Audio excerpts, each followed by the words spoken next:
I'm just putting the speaker view. Got it. All right, so I guess we'll just get started then. How do you feel about that, guys? Yeah. Do you think we should wait a bit longer, Let's go or? ahead. Okay, cool. I mean, I think in the group, everyone here has probably been here already from what I'm seeing. But if you haven't been here, welcome back, or welcome to the Lady High Hormone series featuring Amal Ismail. Um, I'm just going to give a quick intro for the purpose of when we have the videos, so people can understand a bit about why we do what we do and what this is entirely. We created Lady High to empower women to heal themselves. In addition to our online store, ladyhigh.com, we are a community and a resource. We use our platform to address sexual wellness, hormonal health, and general well-being through the lens of body, mind, and spirit. And Amal is an incredible wealth of knowledge. Many of you have worked with her before. If you haven't, I encourage you to do so. Both Cassie and I worked with her on our own personal journeys. She's a functional medicine practitioner, a pharmacist, an amazing coach, and we are so happy to be partnered with her on this series. So just as a quick one, like the fertility episode, I mean, they're getting juicier and juicier. So I'm so excited, as we continue and as we grow with this content and this knowledge, feel free to let us know what you want to know more about. And we'll have a quick Q&A, about 15 minutes towards the end. So if you have any questions throughout, put them in the chat box. And so, yeah, we'll hand over to Amal now. Great. Thanks so much, Zenia. It's so nice to see so many familiar faces. I love the little community we're creating. It's wonderful. Yeah. Okay, guys, I think my internet is a bit stable. So just for today, I'm going to go off camera just to make sure that and I'll go back on when we go into the Q&A. So I think most of you on this call have met and know me, but in case for anyone who's watching this as a recording, my practice is based in London, but it's since COVID, it's become incredibly virtual. So I service patients across the world, and hormone health is a particular interest of mine. Through my own personal journey of healing with hormonal imbalances, and as well as supporting women and men, because I think it's hormones are the juice of life. Without it, it's how we communicate, how our body communicates internally. So I'm really excited to talk to you about fertility. It's a very dear topic to me, and a very important one for us to address and open our eyes and understand the drivers and mediators behind fertility, and how we can optimize it and not feel so overwhelmed when things don't go the way we wish. So let's get started. I'm just gonna put my camera screen and share my desktop. Okay, so I hope you can all see my screen.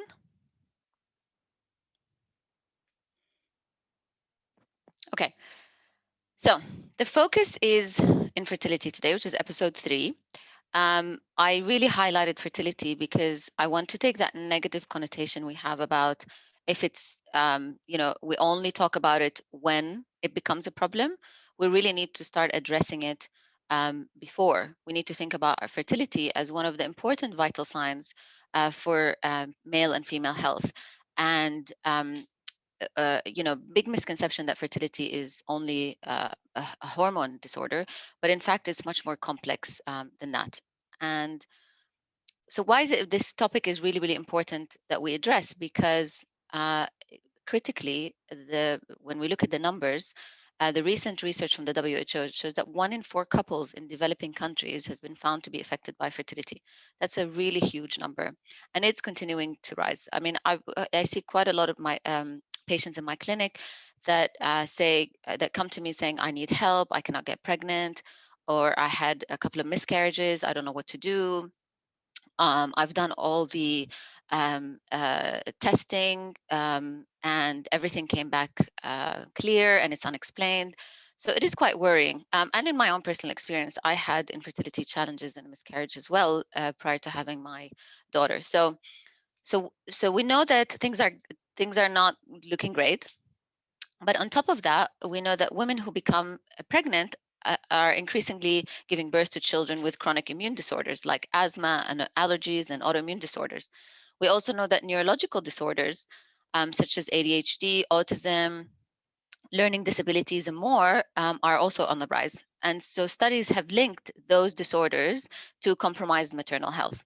And in addition to all of this is the fact that the rates of postpartum depression have increased sevenfold in the last decade. Sevenfold. It's a really huge number. And women also struggle with mood disorders, weight loss resistance, development of autoimmune conditions. Um, when it comes to fertility, pregnancy, and postpartum health, there's countless number of women who are really struggling with few places to turn to for genuine help. So that's why it's really important that we address this topic, because um, a big learning for me when I was diving into the research and what I learned through the endocrinology portion of the IFM training is that actually a third of infertility cases are attributed to male factors. We often tend to kind of put the males as a side note. We kind of check the sperm and we say, oh, if it's okay, then the whole focus and pressure is put on the women. But in fact, a third of it is caused by males, a third of it is affected the factors that affect women, and the remaining third are infertility, either caused by a combination of problems in the partners, or in 20% of those cases of that third is unexplained fertility. And we'll talk about what that means. But in the women especially, 12% of all infertility in women results from either being overweight or being underweight, and that's a big factor we're going to discuss. It's also very possible for women with body weight disorders to reverse their infertility by just getting back into healthy weight. Also, men and women who smoke have decreased fertility, and we see that up to 13% of female infertility is caused by actually cigarette smoking. So we have a lot of stats and data about our lifestyle and our environmental exposure, our stress, and so on, that we know impacts fertility. However, it's something we do not look at until there's a problem. And sometimes when there's a problem, nobody actually addresses it. And we focus mainly on the anatomical challenges. And if we can't find anything anatomically wrong, then our port of call is to say, well, it's unexplained, therefore we should go for invasive procedures. So this is really the biggest misconception, is that primarily it's a hormonal disorder. We're kind of looking at the tip of the iceberg, and we're not really seeing what's hidden underneath. It's really a red flag that there's a deeper issue that impacts reproduction. And this really involves multiple complex pathways that are needed to maintain fertility. And we're going to talk about those, and also pregnancy and childbirth. And we're going to discuss this in more detail today. So our journey today is we're going to look at what are those underlying causes, look at the impact of blood sugar stability, thyroid function, adrenal function, microbiome health, detoxification function, intestinal integrity, and much more. And a lot of this stuff we actually addressed in our foundational early episode 1, and also we discussed a good amount of that in episode 2. So I encourage you to go back to those foundational talks. Now, a healthy pregnancy, what we need to remember is that it's much more than taking prenatal vitamins. When we look at infertility, you really need to figure out which systems play a role, and what is the degree of management or adjustment that we need to make. So the things that we look at in functional medicine is, how do we restore regularity to abnormal menstrual cycles? How do we ensure there's healthy follicles? How do we support the ability to maintain a healthy pregnancy? Because it's not just about getting pregnant. And then we want to mitigate risk factors for allergies, autism, autoimmunity, development disorders. And we want to enjoy a quick and full recovery from pregnancy and birth. We don't want to be suffering with postpartum depression, weight gain, and on all of these disorders. So there's a lot for us to um, think about, but also I want to highlight a really important point. Your health, whether you are thinking about getting pregnant, you are pregnant, or it's not something on your radar, but you definitely want to optimize your health for when that becomes an option or a desire for you, is to really think about that you're affecting the transgenerational health of 3 other generations, right? So what you do and your health is going to impact the health of your child and your grandchildren. So it's really important that we think about this bigger than just us. So what really drives me about this topic is this is my little girl, Didi, and for me it was a challenge. Fertility was a challenge. I never really thought about it before because, like many of us, I was busy with my career and family life and social life and so on, and it didn't hit me. But I was in living in a very unhealthy setup, and luckily when I experienced my first miscarriage, I was studying functional medicine, and although it was a very difficult experience, I did find so much comfort in the knowledge that I gained, and I hope that I can impart that on you, because there's so much in your control that you can modify before we need to jump to more invasive solutions. And there's nothing wrong with going for IVF and so on. But even if we need to go on them, we still have to optimize our system, because our maternal health is going to impact our child's health and our grandchildren's health. So we want to maximize the success of IVF and maximize the success of the pregnancy.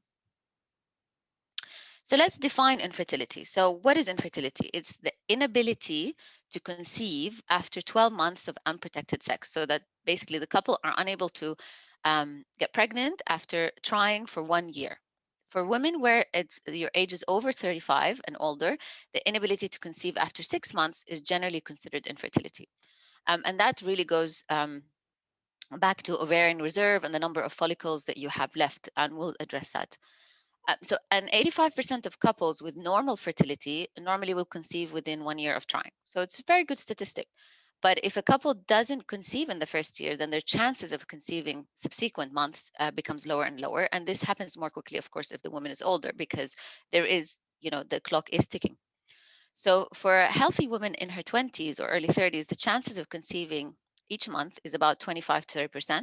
But by the time you're well into your 40s, the chances drop to 10% or less. So there's a really important element when assessing infertility, is to think about what is the most effective intervention at this time, because sometimes lifestyle modification it should run in parallel with whatever the next step is, because we don't want to delay conception if there is high risk of losing ovarian reserve. So what are as I mentioned to you before, is that a third is driven by male infertility issues. So what are the things that impact, reduce the quantity and the quality of sperms? Oxidative stress. And that's basically exposure to toxic substances like pesticides, pollutants, heavy metals, radioactive exposure, cigarette smoking, um, marijuana smoking, illicit drugs, iron overload, and then medications. Patients who are, and I see that quite a lot, on ulcer medications, on antidepressants, on antifungals, and then other more complex medications like for seizures and psoriasis and so on. Infection. So if uh, males with infections with prostatitis or genital tract infections, autoimmune conditions where we have antibodies developing against the sperm or the testes. We have endocrine imbalance. So the luteinizing hormone or follicle stimulating hormone or testosterone or prolactin are out of balance. That's going to impact sperm development.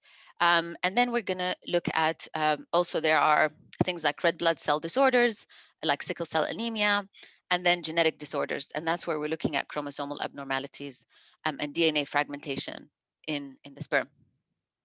So it's really important to assess male health as well as female health when we're thinking about fertility. When it comes to women, on the other hand, the latest multinational study that was done by the WHO, in women, the etiologies that drive infertility are ovulatory disorders, and then we have endometriosis, pelvic adhesions, and tubal blockage, and then finally hyperprolactinemia. And these are the percentages. Highlighted in blue are those that are anatomical, and these are the things we need to rule out first and foremost before we go down the more investigative route. So what do I mean by ovulatory disorders? So that's things like polycystic ovarian syndrome, which we covered in detail in episode 2, high or low BMI. if you have thyroid dysfunction, if you have elevated prolactin, which is released by your pituitary gland, normally when you're pregnant and breastfeeding, premature ovarian failure, if you having perimenopause early, so natural aging and lower ovarian reserve, if you have extreme levels of psychological stress, if there is metabolic overtraining syndrome. So there's also an element of when you train too hard, you can actually induce a stress response that has a counterproductive impact on your fertility. When it comes to hyperprolactinoma, although it's a really low number, it's still important to address, because what happens is when your prolactin, which is, as I mentioned, is the hormone that's commonly released in pregnancy to promote breast milk, if it's present in non-pregnant women, it will suppress LH and FSH, which are needed essentially for menstrual regulatory and ovulation. So it will lead to irregular periods. You will some of the symptoms that I commonly ask my patients is, do you have low libido? Do you have pain when having sex? Do you have anovulatory cycles? Um, these are symptoms that are associated with hyperprolactinoma. And sometimes, of course, there's the causes are driven by low thyroid dysfunction, PCOS, stress, medication, but also there's the important thing that we need to rule out is a tumor, a very small tumor that occurs called a prolactinoma. But what are the red flags, as I mentioned before? It's important that we measure first and foremost if a woman is experiencing infertility or difficulty conceiving, that we look at what is going on with the ovarian reserve, because ovarian reserve will deplete over time with age. So what happens is these are the red flags that you need to be aware of. Is when your ovarian reserve is depleting, you will have shorter menstrual cycles, so 25 to 26-day cycle instead of 28 and longer. You have missing menstrual cycles. You are above age of 35. We know that there's a natural decline that occurs, and then history of miscarriage. However, I have to say I have women in my practice who are in their 40s and in their mid 40s with phenomenal ovarian reserve. So their AMH score is quite high for their age, and they're doing very well and have had very successful pregnancies. And that really goes back to also genetics and the maternal health, as I talked about, and the transgenerational health that impacts your capacity to conceive, as well as your lifestyle factors. So let's try and untangle this complex web of infertility and talk about what are the factors that impact it. So first, let's just understand the foundations of conception. Okay, we move from ovulation to implantation, and the steps are: we have the egg has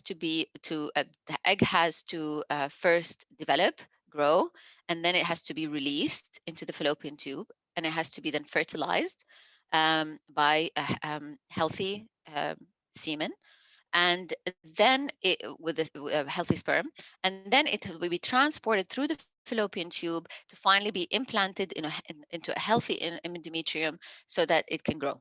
So that's really the journey of conception. This journey is very energetically expensive. And at the heart of this process is your mitochondria. And the mitochondria are essentially the powerhouses of all the cells in your body. Without mitochondria, we can't survive. Okay, they are the factories that generate energy for literally every function in our body. And by the way, your hormones are made inside the mitochondria, if you recall from our first episode.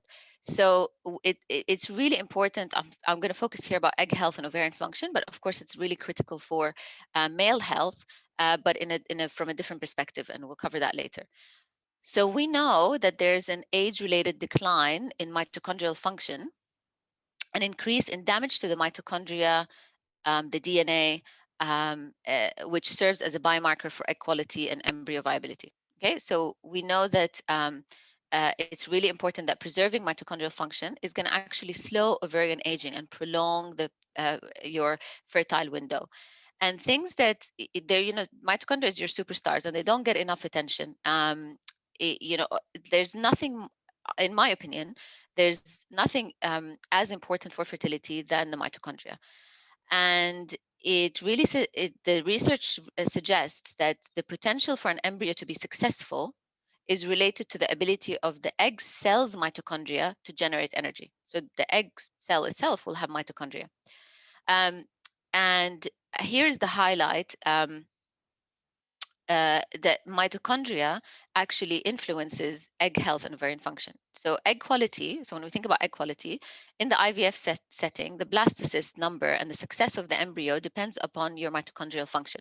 So even for IVF, it's really important that we optimize the health of that mitochondria. So it's really important that there is transfer of mitochondria from cells within the mitochondrial integrity so that we don't develop mitochondrially impaired egg cells. Now, ovulation, fertilization, and implantation all require a lot of mitochondria. Sperm, healthy, um, motile sperm require a very healthy also mitochondria. So when it comes to ovarian aging, um, we know that an increase in damage to the mitochondrial DNA with age leads to poorer egg quality and also quantity and embryo viability. So again, I really want to highlight and emphasize the importance of it. So what helps is things like nutrition, CoQ10, green tea, NAC, melatonin, glutathione. I'm going to cover glutathione in more detail in a bit, which is the master antioxidant. So these are really, really critical for supporting mitochondrial health. And a really neat thing to remember is that you inherit your mitochondria from your mom. That is why transgenerational health from the mother is really important. So, what are the basic requirements for fertility? So, for successful fertility, we need to have healthy reproductive cells, tissues, and fluids. We need, which includes your ovarian follicles, the sperm, the cervical mucus, and the endometrium and the peritoneal fluid. All of these need to be healthy with very low oxidative stress so that they promote fertilization and implantation. We need coordinated hormone signaling. So for males, we need FSH, which is released by the pituitary for sperm growth, and we need LH for androgen synthesis, so the development of testosterone and DHEA. For females, we need the FSH LH interplay for having a healthy cycle, follicular phase, luteal surge, which involves when there's ovulation, and then the luteal phase, where hopefully there's implantation and high progesterone. And then finally, healthy female reproductive anatomy. So we want to make sure that the fallopian tubes are not obstructed, that we have permeable cervical mucus. It's not thick and cloudy, that basically toxic for the sperm or make it difficult for it to arrive to the egg. There's adequate endometrial surface to allow for implantation. So these are the three critical areas. So what happens when things go wrong? So this is what can impact those three factors. So when we think about hormone communication, so that your menstrual cycle, the ovulation, male hormones, production, and sperm production, things that affect it are again hypothyroidism, hyperprolactinemia, insulin resistance. In women, it's PCOS, but in men, we call it male aromatization. And that's basically when you start to convert too much of your testosterone to estrogen through the activation of the enzyme aromatase. And so you have high testosterone levels in males, which then, of course, reduces the quality of the sperm. Body mass index, psychological stress, and endocrine disruptors. So that's toxic exposure, environmental exposure. When we think about reproductive tissue, this is where we think about environmental toxins. We're going to talk about oxidative stress and inflammation. There's also things around prostaglandin imbalance. Prostaglandins come from fatty acids, so your omega-3, 6, and 9. So if you have deficiencies in those fatty acids and an incorrect ratio, that's going to impact the production of prostaglandins, which are anti-inflammatory. And so they are really important for protecting the health environment of the ovaries and the whole reproductive organ. And then endometriosis, we're going to have a whole other exciting session on this to come soon in March. And then autoimmunity. when it comes to hormone and immune regulation, this is really important. This is where we're talking about, hormone and immune integration. This is where we're talking about the liver and the gut's ability to synthesize and metabolize and clear out hormones, and also biliary function. The things that are highlighted in yellow are the things that we're going to cover, because with the time we have, it'd be difficult for us to cover everything. So let's start with thyroid. This is really, really important. For me, measuring thyroid is an absolute necessity for women, any women that comes with hormone imbalance, and of course, issues with infertility. Why is this important? Because in pregnancy, you double your thyroid hormones. So your menstrual cycle irregularities and fertility troubles are common related to that thyroid dysfunction, because you cannot mount enough thyroid hormone. So approximately a third of women who experience subfertility, normally there's some thyroid disease lurking in the background. And low thyroid function can result, what happens, it results in a shorter luteal phase. And remember, the luteal phase is the phase in which ovulation occurs, and then there's the chance for fertilization and implantation. And it also can lead to pregnancy complications or miscarriage, because you need such a high demand of thyroid to support the entire pregnancy. It also determines egg quality. So thyroid hormones, they bind to the surface of the ovary and to actual egg cells, and so they help them grow and develop. And we see that women with hypothyroidism, they have more anovulatory cycles, meaning they don't release an egg. So you can still have a cycle and bleed, not technically a cycle, but you can still have it without actually releasing an egg, because you're still going to shed your endometrium. And then you want to optimize, and it optimizes functions prior to the pregnancy. So what are the signs of low thyroid I want you to be aware of? By the way, there's on my website, you'll find a whole webinar on thyroid health that you can refer to for more details. But these are the things that you want to think about: chronic fatigue, weight gain, inability to regulate your temperature, so feeling cold, dry hair and skin, hair loss, edema and swelling, muscle aches, constipation, really important, and depression. And these are some of the standard versus optimal reference ranges. So when we're from a functional medicine perspective, we're looking for optimal, because we want to optimize your health. We're looking at wellness. We're not looking at preventing disease. The standard range is mapped across the average health of the general population. And as we have learned in the past year, for sure, that the average health of the general population is pretty poor. So we don't want to be just in the range. We want to make sure that we're in the optimal range. These are there for your references. And so it's just to highlight that it's really important. Uh, um, Adrenal, it's a really important endocrine gland for conception. So what happens when you have hypothyroidism? How does it actually impact female and male fertility? So if you have low thyroid hormone, so no autoimmunity, just an elevated TSH, then you can have faulty ovulation, you have shortened luteal phase, and you have increased risk of miscarriage. If you have Hashimoto's, which means elevated antibodies, anti-TPO and anti-TG, then that leads to immunological impact that reduces fertilization and implantation, increases risk, and the most important is that chances of having a preterm birth and low birth weight babies becomes much higher. And that's really important, because preemies and low birth weight babies have a higher risk of developing chronic disease in the long term. They're one of the most challenging phenotypes for children, for babies that give us uh, um, that have a more challenging health journey in most cases. So maternal health, and then of course low thyroid function also impacts the maternal health of the baby, as we said, because it increases risk for complications, because you need so much of your thyroid function to regulate so much of your metabolic activity. So then you have a higher risk of developing things like gestational hypertension and preeclampsia. For men, on the other hand, a low thyroid is going to have a low sperm count. It's going to have poor quality. It's going to have poor motility. And if you have any of those things, the chances of conceiving becomes difficult.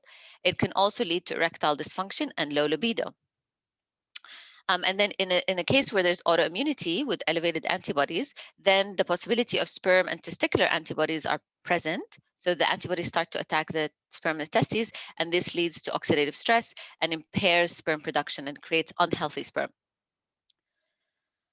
So let's talk about the next important piece, which is the microbiome.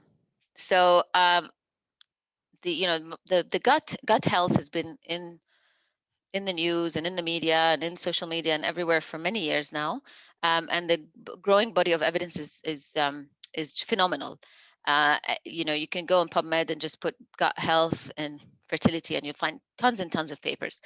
But what's really important to understand is the microbiome itself. Actually, when we think about it from functional medicine perspective, it acts as an endocrine gland. So it's part of the endocrine system because it's involved in metabolism, elimination, conversion, and synthesis of peptides, and it regulates blood glucose. So for hormone production, we really need it.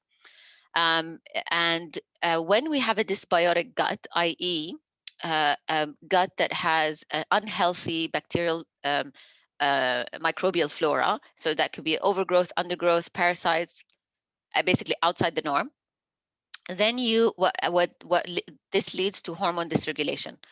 That will then lead to infertility. So what happens is you have you disrupt the when you have dysbiosis, you disrupt the gut and the liver's ability to biotransform, which is basically a fancy word for saying synthesis and metabolism of hormones. So you basically you're you're unable to synthesize hormones effectively, and you're unable to clear them effectively. And then you're also, same thing, you won't be able to clear endocrine disruptors, which essentially mimic they're toxins that, like plastics, PPA, that mimic the structure of our hormones, and they attach to the receptors, and then so block the effect of the actual hormone. And so we're unable to clear it, and that increases oxidative stress. It also disrupts metabolism of botanicals. So if you're taking supplements or herbs or any of that to support your fertility, if you have a dysbiotic gut, you can't convert it to the active ingredient. You can't absorb it, so it actually reduces the effectiveness of your natural supplements. Actually, also reduces the effectiveness of many medications.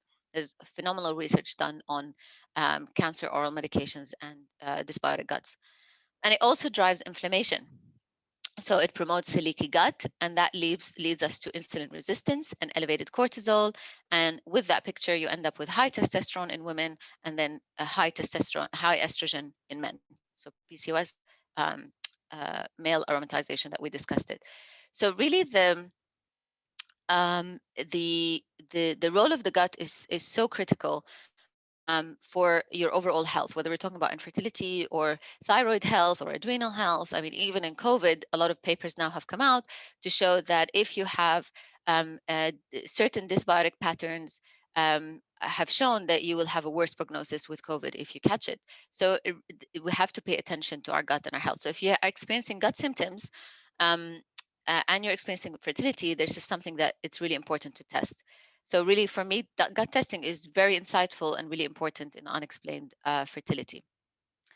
Um, and then we look at body mass index and infertility. This is a very important factor because it's often ignored. We think about it a lot when it comes to obesity, and because that will come with hormone imbalances, and you might typically see it with PCOS, although you have um, normal weight and underweight women with PCOS. But the high BMI is commonly, the reason for it is because you end up with insulin resistance, and that leads to elevated androgens, which basically affects your luteal phase, and ability to implant.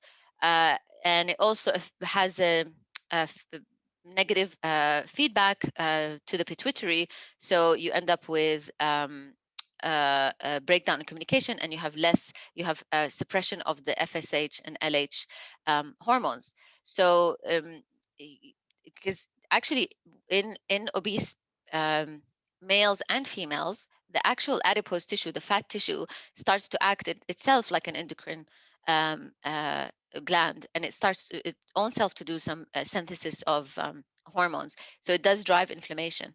We will see it in men with a lot of visceral, a lot of fat deposition around the midsection, they're actually the fat cells in there start to aromatize and produce estrogen. So you see increased estrogen in men, which again would have a knock-on effect on their sperm. And low BMI, really important because a lot of women don't think about low BMI, and they think, oh, but I'm skinny and healthy, and often I don't eat fats and I'm low carb and all of that. Is you have to be really careful because we need to have a certain level of healthy weight and nutrient balance for us to actually conceive. The body's all constantly scanning. Is it a safe environment for me to conceive, or is it unsafe? It's survival of the fittest. It's functions at that basic level.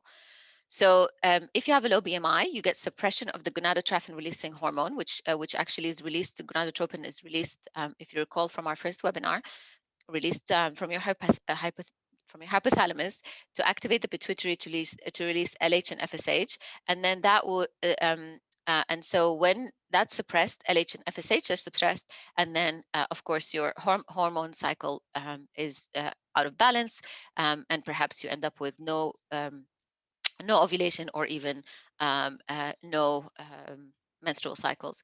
And it also really worsens mitochondrial function because you end up with severe nutrition deficiencies.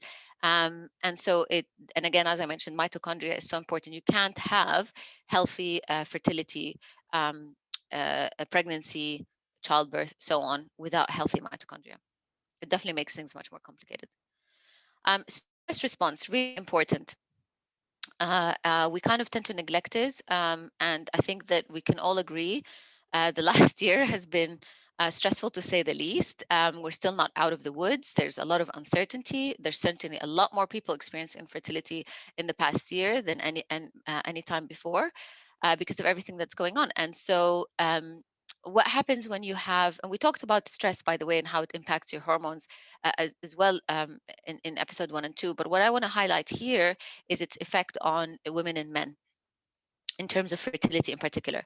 So what happens is stress increases ACTH release, which then increases the release of cortisol from the adrenal gland. Cortisol, we know what happens is with high elevated levels of cortisol, we end up with something called the pregnenolone steal or the cortisol steal, where basically the pregnenolone, the parent compound, gets stolen by cortisol. So there's not enough anymore to produce progesterone, and there's less, and so you end up with um, uh, um, luteal phase dysfunction and ovulation. It also suppresses gonadotropin release hormone. Again, it's affecting that HPAO axis that we've talked about, which in turn suppresses the pituitary's release of LH and FSH. So when you suppress LH in women, you have impaired ovulation, as we've talked about before. And in men, in particular, what happens is you reduce Leydig cell activation. And so you end up with low testosterone, low libido, and sperm production. When for follicle stimulating hormone in women, of course, it impacts egg growth and estrogen levels. And so you end up with a thin endometrium and no ovulation, so no chance of fertility. In men, it actually reduces Sertoli cell activation, so you end up with low sperm production. So you have a really negative effect. But the thing I want to highlight too is it does have also a long-term impact. So maternal stress has a significant impact on the infant in womb and in the long term. So this is a study that showed long-term effects of prenatal stress exposure in young adults on the outcome of their babies. And so you can see that body composition and metabolic function. So this is the outcome they were looking at. So I'll just take one as an example. You can see that they tend to have higher body mass, higher body fat percentage, more, dysregulation in their lipids. And so you end up with higher risk of developing cardiometabolic disorders.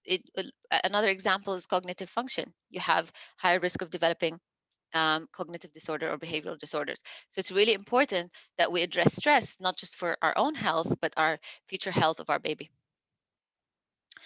And then let's talk about environmental toxins. This is a really, really important topic because we are in a constant, our body is constantly receiving an onslaught of toxins from the environment, internally, we produce a lot of toxins that it needs to clear out naturally. And then we have external exposure of toxins. So that's whether toxins coming from the way we cook our food, that's coming from food, that's coming from um, toxic chemicals, pesticides, the chemicals that are in our creams, and so on and so forth. So it's really important that we address this, because this is going to cause significant damage to our mitochondria, which is going to challenge your chance of fertility. So when oxidative stress is basically, how to describe it, is an imbalance between reactive oxygen species, which are bad, and antioxidants, which help basically quench that uh, um, stress in the body. So the best, one of my mentors described it really nice, is that it's like you don't have a really good Dyson cleaner to really hoover your house effectively. So if you have an imbalance where you have too much dust and dirt and so on, but you don't have a very good antioxidant capacity, a hoover that's going to mop that all up, you're always going to end up with an excessive toxic load. So it's increased by things like high sugar, processed food, um, low intake of antioxidant foods like fruits and spices and vegetables. If you're obese, smoking, heavy metals, infections, alcohol, and so on, list goes on. So these are things that oxidative stress is increased by. And studies investigating women being treated for unexplained fertility have shown that higher levels of oxidative stress markers and lower levels of antioxidants in the fluid that lines the membrane of their abdomen and the pelvis is present. So the studies are there and show that. So it's really important that we lower our oxidative stress, because these reactive oxygen species, they really play a key role in the development of the follicle within the ovary, and they're responsible for egg maturation, and changes to the uterine lining throughout the cycle. So eggs in the ovary are regularly exposed. So a little bit of oxidative stress is needed. Okay, a little bit is healthy, because it's important for this process, because it is a bit of an inflammatory process, this maturation and then expulsion of the egg. But we need a high amount of glutathione, which is the master antioxidant, in order to keep that in check and prevent cellular damage. So oxidative stress in the literature has shown it's been linked to endometriosis, poor egg quality, damage to the sperm in female and male and female reproductive parts. So it's really an important thing that we address. How do we test it? It's normally a marker for oxidative stress, commonly available on the Dutch when we do the Dutch Plus. It's called the 8-hydroxydeguanosine. We can also look at glutathione levels. We can look at total antioxidant capacity and lipid peroxidase. And so what neutralizes the stress? How do we neutralize it? With glutathione. So it's really your big time antioxidant, and is the most important antioxidant in the follicular fluid, the fluid that the cells are swimming in within the ovary and within the egg cells themselves. So it's very clear, the research on glutathione. It's really important to protect egg cells during and after maturation process. And the egg quality depends upon adequate glutathione availability. So even in IVF setting, egg cells with higher levels of glutathione, they make much more healthier embryos. So healthy eggs, healthy embryos, healthy babies. That's really the equation. So if you have lower levels of glutathione, that's normally associated with premature ovarian aging, lower fertilization rates, and what we call basically inflammaging. So it's really important also to know that glutathione is important in regulating inflammation. So if you have immunologic infertility because of there's autoimmunity going on, glutathione is really great for that. So I use glutathione extensively in my practice, especially in patients with autoimmunity, and also in infertility. So what you can do is we want to identify sources of oxidative stress, which we've talked about. We work on minimizing them, so cleaning our environment, our food, for example, the products, our kitchenware, really important, air quality, and so on. There's a whole, by the way, webinar on detoxification that you can listen to, also available on my website. And then we want to flood the body with antioxidants, brightly colored fruits and veg and green tea, and vitamins A, C, E, zinc, selenium, and then NAC, which is the precursor to, and acetylcysteine, which is the precursor to glutathione. So that's what we really want to do. So this is a really important factor. We often focus on a lot of other things, and we forget about the incredible toxic load that we're exposed to on a regular basis and our reduced capacity to clear it. And then this is a really an image to show you that how in male fertility, oxidative stress plays a very, very big role. So even if, for example, in a couple, the male comes back with very healthy sperm test, normal sperm test, there's no issues, I still would put them on an antioxidant protocol because they are going to be exposed to a lot of antioxidant, and sperms are very, very sensitive because any oxidative stress in the males is going to reduce, um, excuse me, fertilization rates, embryo cleavage quality, and so on. So we definitely want to make sure that is addressed. Now let's talk about this piece, which is unexplained infertility, this kind of gray zone, which a lot of patients come to me saying, everything is clear, I have no anatomical abnormalities, my hormones seem normal, no thyroid issues, where does it come? So um, these are the factors that we look at. It's quite an extensive list. That's why when we work in the functional medicine space, we really dig we deep dive into your story, and we really dig deep to understand the cause of the cause of the cause. So we really, as I mentioned to you, it's a very complex web. So we have to address all of those factors, or at least explore them to make sure that we don't leave any stone unturned. So subtle patterns of insulin dysregulation, okay, that are present, which commonly we can see it on the Dutch, which I talked about it in the PCOS, the Dutch plus test, where your DHEAS to DHEA ratio is off, but your HbA1c and insulin levels seem normal on a blood panel. So there are very subtle signs of dysregulation that we can look at. Thyroid dysfunction without hypothyroidism. So you have elevated antibodies, but you have normal thyroid function, or you have a problem in converting T4, which is the inactive form, to T3 in the periphery, mostly in the gut or the liver. So if you have a conversion issue, that's a problem. So it won't come up on a normal panel, especially most panels don't even measure reverse T3. And then we look at subclinical reproductive autoimmunity. So are there any antibodies being produced? And we normally use something like a Cyrix ARI5 test. We look at high toxic load, impaired detoxification. So we talked about this oxidative stress piece. We look at essential or metabolic fatty acid imbalance. So I touched upon this where it impacts your prostaglandins, which are your anti-inflammatory army.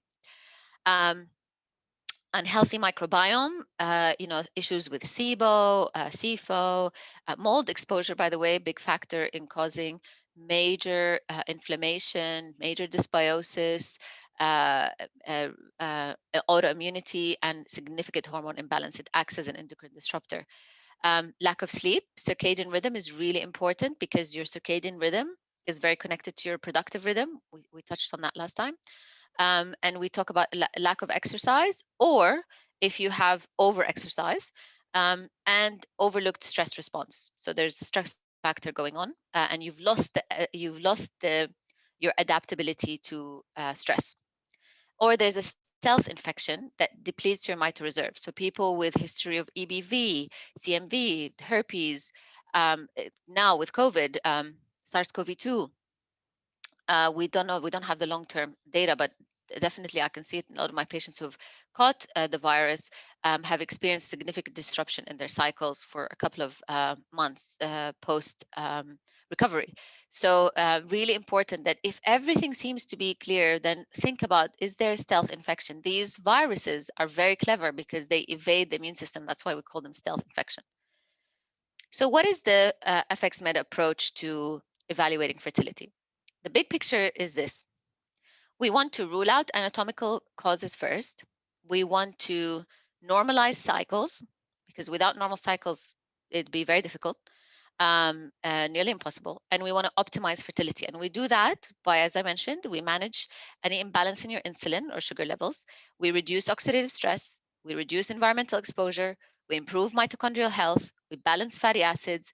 We optimize hepatic biotransformation. We improve BMI. We improve your nutritional status. I didn't really cover nutrition here because it's a really big topic, but a lot of nutrients are needed for um, fertility. We reduce systemic inflammation and we improve endocrine function. And once we've done all of that, we optimize, then we focus on optimizing maintaining pregnancy, reducing complications, risk of any childhood disorders, and recovery.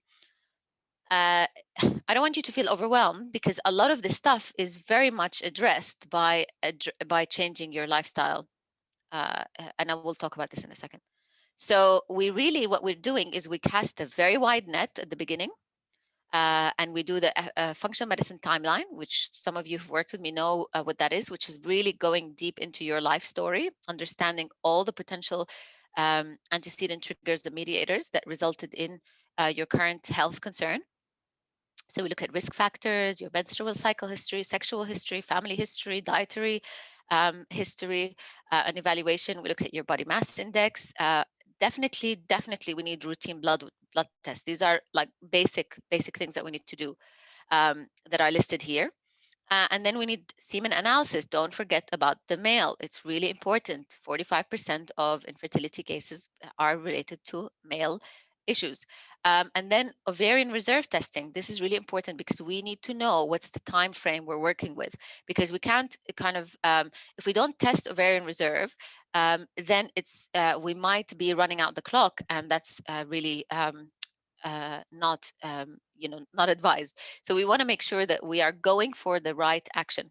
And so if ovarian reserve is low, we know there's issues we need to work on, but IVF is the priority, then we focus on working in parallel to optimize the success of the IVF and of course the pregnancy and the childbirth. So how do you test that? We look at AMH, the anti-Mullerian hormone. We look at FSH on the third day of the cycle, estradiol on the third day of the cycle, and we look at and you can also do an ultrasonographic, and where basically they count your follicles in the ovary. And then, of course, it's, as I always mentioned, I always refer to my patients, make sure you've been anatomically evaluated by a gyno to make sure there's no anatomical abnormalities that we're dealing with. And then we do advanced testing. And some of the advanced testing that I use, we talked about Dutch Plus extensively in previous episodes, but this is really one of my favorite tests because it gives us the full breakdown and synthesis and metabolism of hormones. We I normally also like to do the cycle mapping if there's also issues with the cycle, or if I'm worried about anovulatory cycles. And this is where we basically, you take samples throughout the whole period so we can see how your hormones are fluctuating and what they're doing throughout the whole month. Comprehensive stool analysis, really important. Might not be the first thing I would ask for if a patient is not experiencing any symptoms. We do a lot of thorough examination at home, simple tests to see whether that is a problem we need to explore. But it's definitely, if there are gut issues or history of gut issues, then definitely one that I would go for. Grow Baby panel was developed by a phenomenal um, uh, uh, uh, doctors in the US. Uh, uh, Dr. Stone and her daughter, and they're amazing. They've been working with pregnancy in women for many years, and they finally developed this based on all the research they have done in their clinic.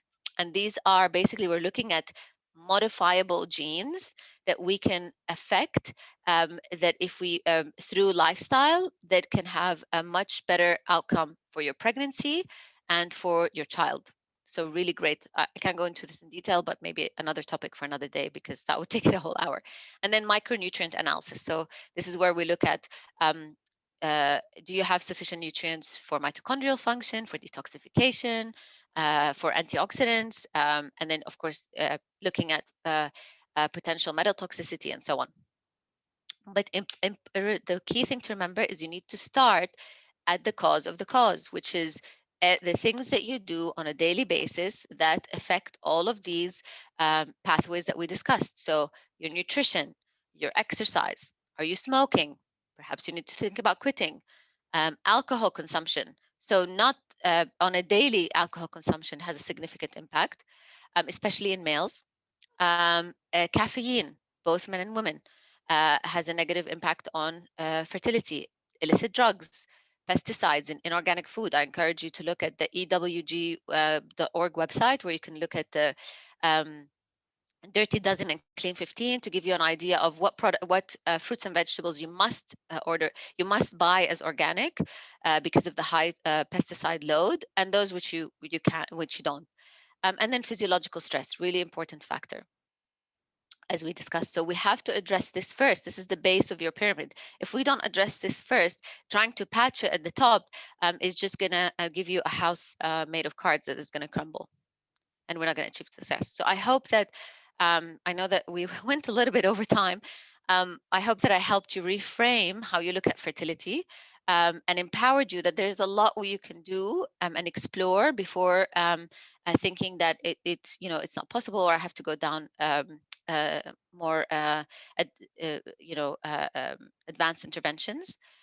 And really, the key message I want to leave you with is that with functional medicine, this is how it helped me when it came to my own fertility challenges and other health challenges, is that the real voyage of discovery consists not in seeking a new landscape, but in having new eyes. So I hope that I'm giving you new eyes, both in this collaboration with Lady High, to see your body and the power of it that it has and its healing capacity in a different perspective that leaves you empowered to take care of yourself and maximize not just your lifespan, but your health span, because that's ultimately what we're all looking for.